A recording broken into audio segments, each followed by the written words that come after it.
السلام علیکم ورحمۃ اللہ وبرکاتہ۔ بسم اللہ الرحمن الرحیم، الحمد للہ والصلاة والسلام علی رسول اللہ وعلی آلہ واصحابہ اجمعین۔ آج کے درس کا عنوان ہے درخت، پتھر، مٹی اور بزرگوں سے تبرک حاصل کرنے کا حکم۔ ہمارے ملک انڈیا، پاکستان، بنگلہ دیش وغیرہ میں بہت سارے لوگ بہت سی چیزوں سے تبرک حاصل کرتے ہیں، برکت لینے کی کوشش کرتے ہیں، چھو کر کے ہو، ٹچ کر کے ہو، وہ چیز لے کر کے ہو۔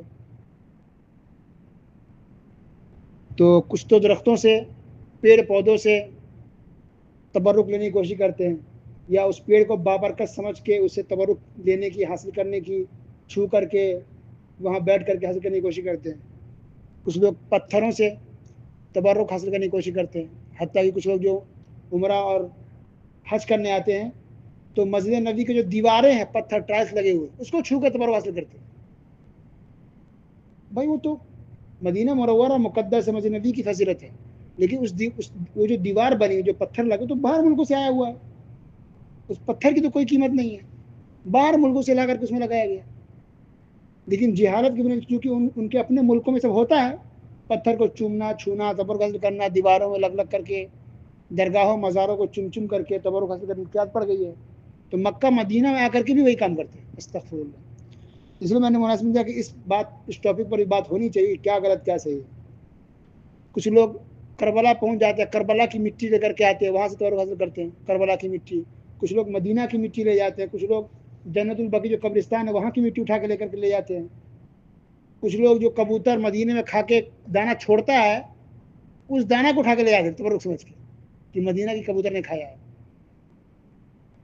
کچھ لوگ جو جالی ہے، قبروں کی جالی لگی رہتی ہے، جالیوں کو چومتے ہیں، چھوتے ہیں، اس سے تبرک حاصل کرتے ہیں۔ بھائی یہ جالی جو لگی ہے کہیں بھی ہو، وہ مدینہ کی جالی ہے کہیں اور ہو، وہ جالیاں تو باہر سے آئی ہوئی ہے، وہ تو لوہا ہے نا، آئرن ہے، لوہا ہے، وہ باہر ملک سے لایا، کسی اور کاریگر نے اس کو فٹ کر دیا ہے، کلر ہے، پینٹ کر دیا، چلے گیا۔ وہ اس جالی کی تو کوئی اہمیت نہیں ہے۔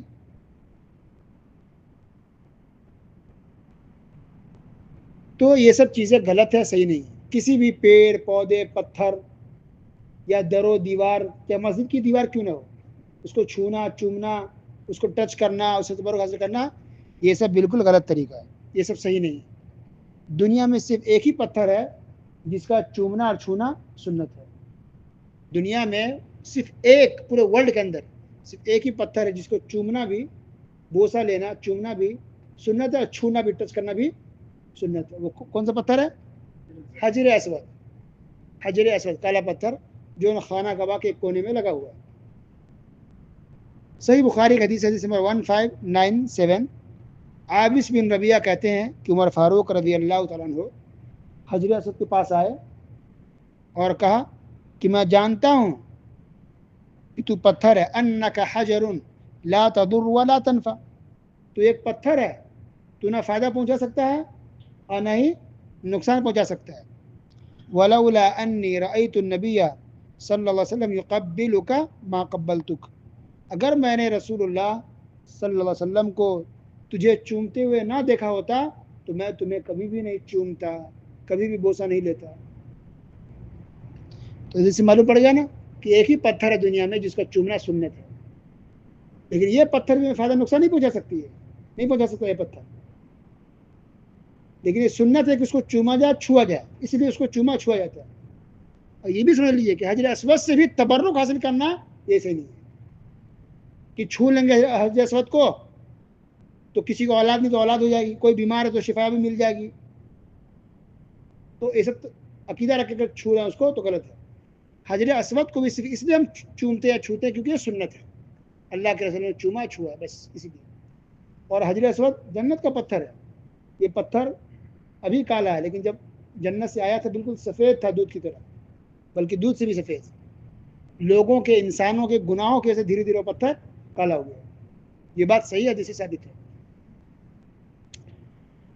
تو حجر اسود صرف ایک پتھر ہے جس کو چومنا چھونا یہ سنت ہے، اس کے دنیا کوئی دوسرا پتھر نہیں ہے۔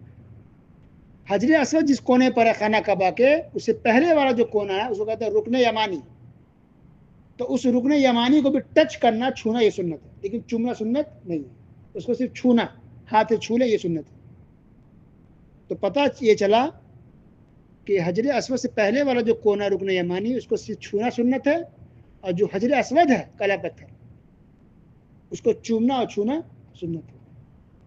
اس کے علاوہ باہر دنیا میں کہیں بھی کوئی ایسا پتھر نہیں ہے جس کا چومنا چھونا سنت ہو، یا اس کو چومنے سے ثواب ملے، یا کوئی برکت کی نیت سے اس کو چھو رہا چوم رہا ٹچ کر رہا۔ ایسا دنیا میں نہ درگاہ والا کوئی پتھر ایسا ہے، چاہے وہ کربلا کا پتھر ہو، یا اجمیر کا پتھر ہو، کچوچا کا پتھر ہو، چاہے وہ شاہ قلندر کا پتھر ہو، یا کوئی بھی قلندر ہو، کہیں پتھر کو چومنا چھونا ٹچ کرنا اسے تبرک لینا یہ سب صحیح نہیں ہے، بلکہ گناہ ہے، حرام ہے۔ بلکہ اگر کوئی تبرک حاصل کر رہا ہے کسی پتھر سے، یہ شرک میں آ جائے، یہ شرک میں آ جائے۔ وہ پتھر تو عام کارخانوں میں بنتا ہے، مٹی سے نکلتا ہے، کاٹ کے اس کو نکالا جاتا ہے، کاریگر اس کو کاٹتے ہیں، صاف کرتے ہیں، دھوتے ہیں، پہنچاتے ہیں ٹرکوں میں ڈال کر کے، اس پتھر کی کوئی اہمیت نہیں ہوتی۔